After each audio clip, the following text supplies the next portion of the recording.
Semoga Tuhan selalu beserta kita sekarang dan selama-lamanya.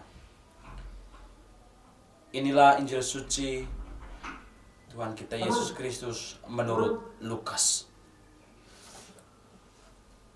Sekali peristiwa, Yesus menyampaikan suatu perumpamaan kepada murid-muridnya untuk menegaskan bahwa mereka harus selalu berdoa dengan tidak jemu-jemu. Ia berkata, di sebuah kota ada seorang hakim yang tidak takut akan Allah dan tidak menghormati siapapun. Dan di kota itu ada pula seorang janda yang selalu datang kepada hakim itu dan berkata, "Belalah hakku terhadap lawanku." Beberapa waktu lamanya hakim itu menolak. Tetapi kemudian ia berkata dalam hatinya, "Walaupun aku tidak takut akan Allah dan tidak menghormati siapapun, namun karena janda ini menyusahkan aku, baiklah aku membenarkan dia, supaya ia jangan terus-menerus datang dan akhirnya menyerang aku." Lalu Tuhan berkata, "Camkanlah perkataan hakim yang lalim itu. Tidakkah Allah akan membenarkan para pilihannya yang siang malam berseru kepadanya? Dan adakah ia mengulur-ulur waktu sebelum menolong mereka? Aku berkata kepadamu, ia akan segera membenarkan mereka. Akan tetapi, jika Anak Manusia itu datang, adakah ia menemukan iman di bumi ini?" Demikianlah sabda Tuhan. Terpujilah Kristus.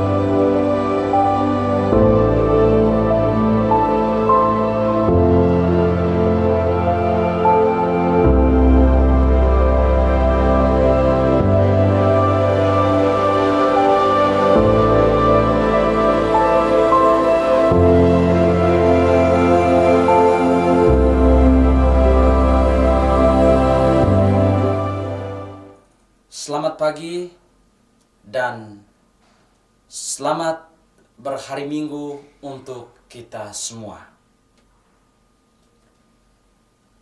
Tetap online membangun hubungan atau relasi kita dengan Tuhan lewat doa-doa kita. Saudara dan saudari yang terkasih di dalam Kristus Tuhan, James Buchanan pernah mengatakan demikian, bahwa di abad ke-18 hidup manusia selalu diwarnai oleh banyak gagasan ketimbang fakta.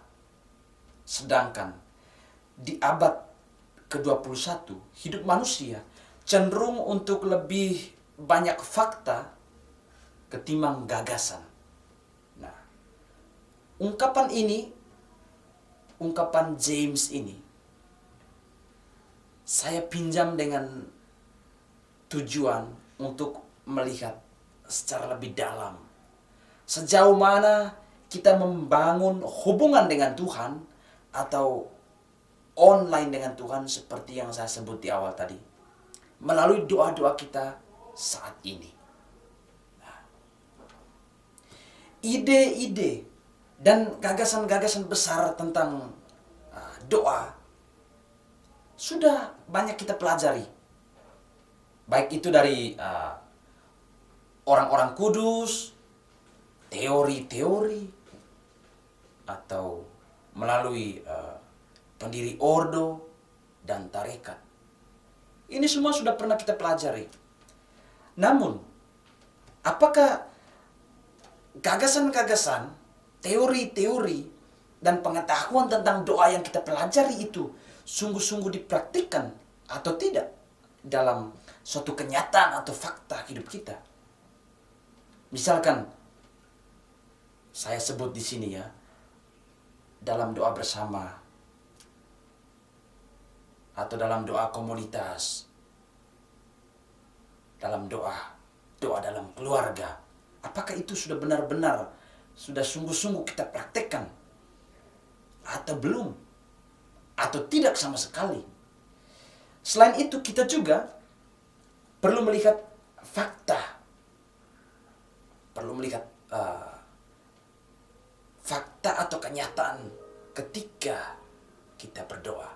Seperti apa tongkat refleksi yang menjadi modal pribadi atau personal dalam doa pribadi atau doa bersama dan doa dalam keluarga kita masing-masing. Seperti apa tongkat refleksinya? Apakah kita berdoa begitu saja, hanya sekedar rutinitas, berdoa dengan terpaksa, tanpa sadar, atau tanpa ada dasar yang jelas pada saat berdoa? Apakah begitu? Nah, sehingga kalau memang begitu, ujung-ujung bisa muncul kesan lain, yakni jenuh, bosan, dan tidak mau berdoa lagi. Macam-macam. Inilah salah satu pisau bedah yang bisa kita gunakan untuk melihat kehidupan kita saat ini, kini, dan di sini. Khususnya tentang kehidupan doa kita. Saudara dan saudari yang terkasih di dalam Kristus Tuhan. Tuhan Yesus hari ini mengajarkan satu ilmu atau pengetahuan yang sederhana sekali, sangat sederhana tentang doa. Bahwa kita harus selalu berdoa dengan tidak jemu-jemu. Dalam tanda kutip ya, kita harus selalu berdoa dengan tidak jemu-jemu. Maka dasar dari doa ialah kesadaran penuh. Kesadaran penuh. Contoh yang disampaikan dan yang digambarkan oleh Tuhan Yesus dalam perumpamaan tadi, melalui Injil yang kita dengar tadi, ya ialah doa seorang janda. Ia berdoa tanpa henti. Sekalipun ia sedang dalam situasi hidup yang lagi kacau atau tidak baik-baik saja.